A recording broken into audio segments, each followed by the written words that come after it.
जंगल में चली गई और पति को आवाज लगाया।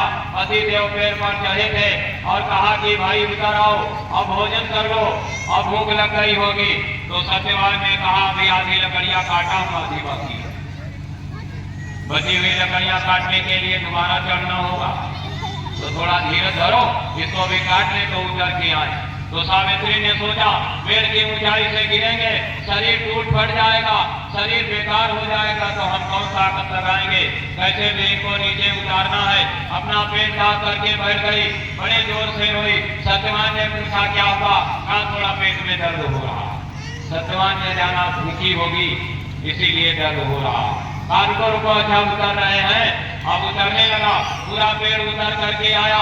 पेड़ की जहां से शाखाएं कटती हैं वहीं से हाथ पकड़ कर नीचे आने लगा। जैसे ही हाथ सटक गया और सत्यवान जमीन पर गिर गया। जैसे जमीन पर गिरा सत्यवान मूर्छित हो गया और जैसे मूर्छित हुआ सावित्री ने उसका शीश अपने जंघा पे रख लिया और रख करके अपनी आत्मा की दृष्टि से पति की आत्मा को पकड़ने, तब तक यमराज का सिपाही और अपना फांस लगा के आत्मा खींचने लगा। सावित्री अपने पति को देख रही थी, पति की आत्मा को देख रही थी और यमराज के सिपाही की आत्मा को देख रही थी। अच्छा ये बताओ, अगर आत्मा की आंख ना होती तो यमराज के सिपाही को देख पाती? सावित्री सत्यवान की कहानी कोई नई नहीं है, ये पुरानी कहानी है। हमारे भारत में आत्मा की आंख खोलने की विद्या कोई जय गुरुदेव बाबा नहीं चला रहे हैं, ये सदियों पुरानी है। ये प्यारे भाइयों बहनों, ये ऐतिहासिक कहानियां, इतिहास इसीलिए लिखा जाता है, आगे आने वाले समय में लोगों को इससे आधार मिलेगा, मजबूती मिलेगी। हे प्यारे भाइयों बहनों, सावित्री ने अपने पति की आत्मा को पकड़ रखा। यमराज का सिपाही उसका फांस नहीं काम किया, लौट कर चला गया। धर्मराज को बोला एक पतिव्रता औरत अपने पति की आत्मा को पकड़ के बैठी, महाराज हम नहीं छुड़ा पाए। चलो ठीक है हम जा। यमराज स्वयं आते हैं, यमराज आकर के और देखते हैं पतिव्रता नारी अपने पति की आत्मा को पकड़े हुए है और अपना फांस लगा करके खींच लिया, अपनी आत्मा को जीते भी निकाल कर अलग हो गई। बोलो जय कैसा लोग? बोलो आत्मा निकालने वाली विद्या सिखा जाए कि ना सिखा जाए? बोलो एक दिन मौत आएगी कि नहीं आएगी? यमराज का सिपाही आएगा तो निकालेगा कि नहीं निकालेगा? अगर निकलना नहीं चाहोगे तो मार के निकालेगा कि नहीं निकालेगा? तो बोलो मार के निकलना है कि निकल आना? जैसे किसी का वारंट आ जाए, अब पुलिस वाला महाराज जी के द्वारा जो है मतलब कथा में बताया गया कि अहिल्या पतावर्ती रानी मतलब पत्नी थी और उसका इज्जत जो है इन भगवान ने आके ले लिया। तो उसके पति ने श्राप दिया पत्थर। जब वो पतिव्रता नारी थी ठीक, उनका इज्जत नहीं जाना चाहिए। सीता भी पतिव्रता नारी थी, वो तो दूब ऐसे उठाती थी रावण जल जाता था, भाग जाता था।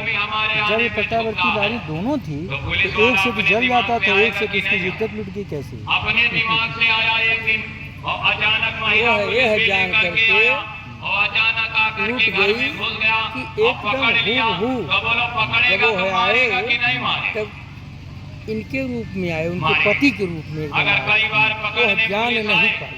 अच्छा यदि पतिव्रता नारी तो महान नारी होती है, यही लोग महान नारी होती है, फिर उसको कैसे इस चीज का जानकारी नहीं होता है कि हमारा पति नहीं है? ठीक है, लेकिन उस समय विस्फोर हो करके वो समझी कि मेरे ही पति ये आए हैं। हमने मानेंगे। दूसरी चीज़ है भगवान राम की गाथा गा रहे हैं, ठीक है अच्छी बात है, हम भी मानते हैं, हम भी आप ही जैसे लोग हैं। भगवान राम ने भुजंग ऋषि को क्यों मारा? वो है दलित समाज के ऋषि थे, वो तपस्या कर रहे थे। भगवान राम ने इसलिए मार दिया को दलित थे। इसका जवाब कौन देगा? भगवान राम ने सुग्रीव को क्यों मारा?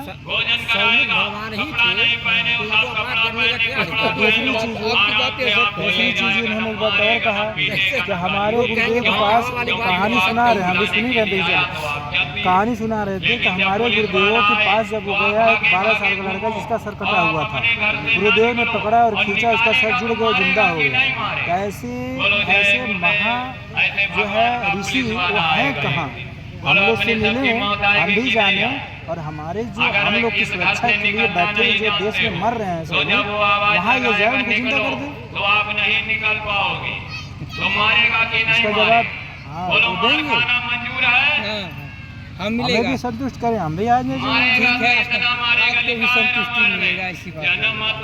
इसका जवाब है तो आप दिलाइए, आज इसीलिए मैं रुका हूँ। ठीक है, मिलेगा। जैसे मरते समय कभी इतना मिलेगा। पिया होती है, जैसे लैट्रिन के रास्ते अगर से ऐसे लोग और कांटे हैं हमारे का कोई देश में, खाड़ी, चार हमारी कदमों सैनिक के क्यों मर रास्ते रहे से हैं? खींचकर निकाल दिया जाए, लड़ते हुए मर रहे थे, इतनी उनको जिंदा असैनिक करें। पीड़ा होती है। ठीक है, लेकिन जो लोग गुरु के भगत आपका होते भी हैं, सवाल ठीक उनकी है। मौत कैसे होती है जवाब वो मिलेगा निकलना आपको। जानते हैं। अगर जवाब देते हैं तो हम बिल्कुल फॉलो करेंगे। मरना आज इस मौत से हम किसी दुनिया पार्टी में डरे किसी धर्म से और नहीं संत है। वहाँ हाँ, को समाज में करोगे। रुचि रखते हैं, तो बोलो वहाँ जाते मरेगा हैं, नहीं लोगों से विद्या बात गुरु करते महाराज हैं। सिखाए कि नहीं जो सिखाए? अच्छी चीज़ है उसको हम भी आपसी लेना चाहिए। विद्या है, हम तो ऊपर से अभी जिलाध्यक्ष जी से रिक्वेस्ट किए हैं कि बोलने का मौका मिले तो हम अभी कुछ अपनी बात भी रखना चाहते हैं।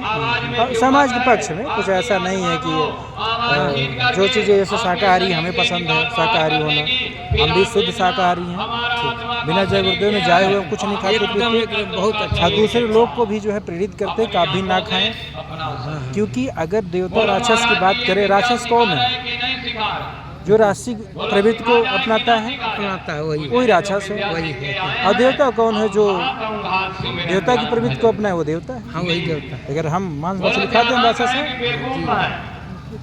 एकदम सही है। और जो 3-4 प्रश्न हमने किया वो भी सही है। है सही। अब उनसे हम जवाब करेंगे। आपने जो कहा है वो जो उनको मारे तो दलित समाज के भुजंग नाते- ऋषि एक दलित 80 से थे, वो तपस्या कर रहे थे। जी, जी।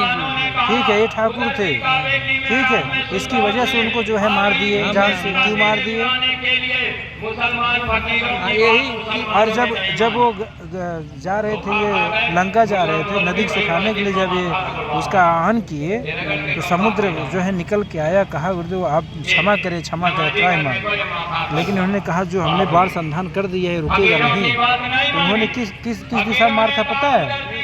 जहाँ पे यदुवंशी लोग रहते थे उन्होंने बोला इस दिशा में मार दीजिए, वो लोग वहाँ नष्ट हो गए। क्यों मार दिए इस दिशा में? ये लिखा हुआ है रामायण में। है जवाब दीजिए। मुझे बानी नहीं है आपकी बात सब है। अरे भाई, हम भी अध्ययन किए हैं, ऐसे थोड़ी ना हम बात कर रहे हैं।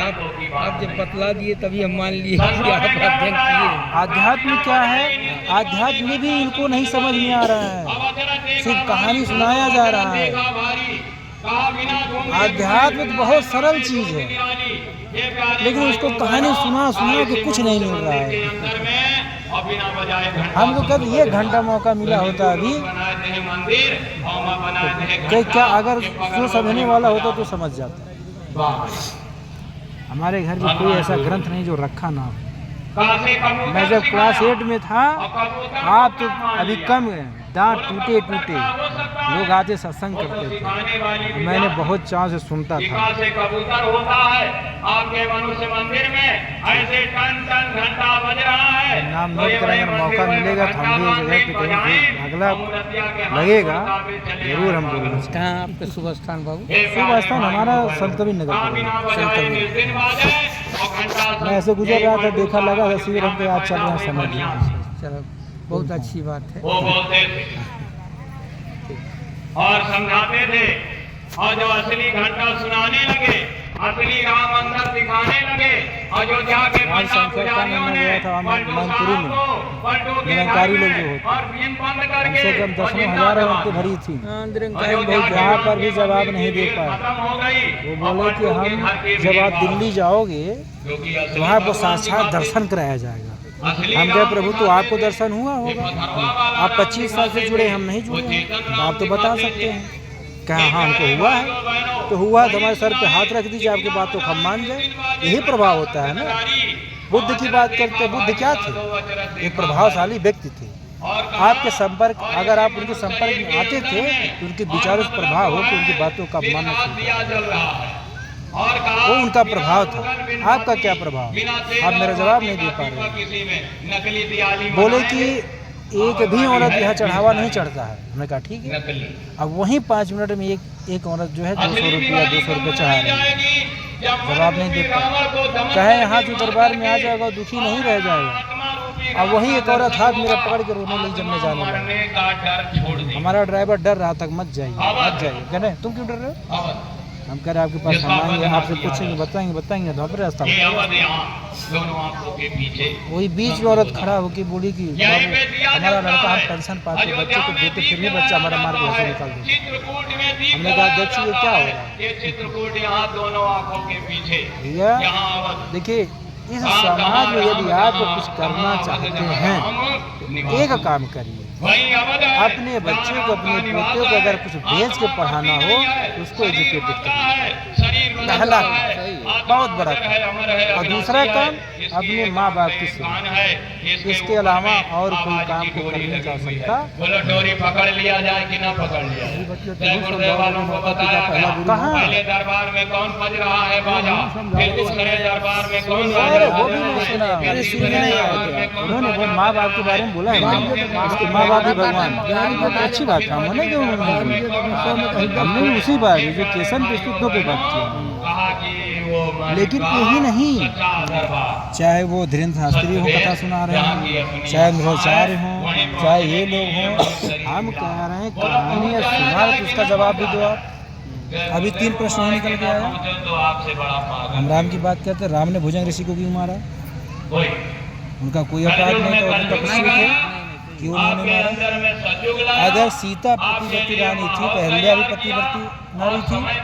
सीता के पास इतनी कैपेसिटी थी कि धूप से जल जाए आदमी, और अहल्या वो भी पतिव्रता नारी क्यों तब कह रहे हैं? पतिव्रती नारी अनजाने जाने अगर उसको आप छू दो तो जल जाओगे, इतनी शक्ति रहती है। सती अनसुईया को देख लीजिए, सती अनसुईया उनके साथ भी ऐसा हुआ, उनको नहीं, उनके साथ नहीं रेप हुआ, अहल्या के साथ रेप हो गया। तो ये कहीं ना कहीं जो इतिहास रचा गया है अपने आप को देखते हुए भी लिखा गया है। सही है, कुछ तो इस बात को मानिए, कुछ बनावटी तो लिखा है, कुछ बना कर अपने को वर्चस्व दिखाना। और कहीं भी राम भगवान है ही नहीं। राम जो है एक पुरुषोत्तम राम है जो एक जीवन शैली को दिखाया। लेकिन एक लोग कहेंगे कि विरोधी कर रहे हैं। ना ऐसा महाभारत एक पखंड है, सच्चाई नहीं है। जो बड़े बड़े योद्धा थे उनको राक्षस बना करके उनको वध किया गया। हकीकत बात यही था, राक्षस बना,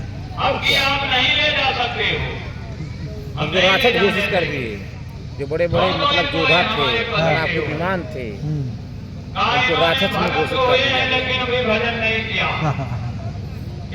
उनको राजा से घोषित किया गया। कहीं न कहीं ये चीजें तो हैं, इसको मानना पड़ेगा। गुरु की मौज बदल गई।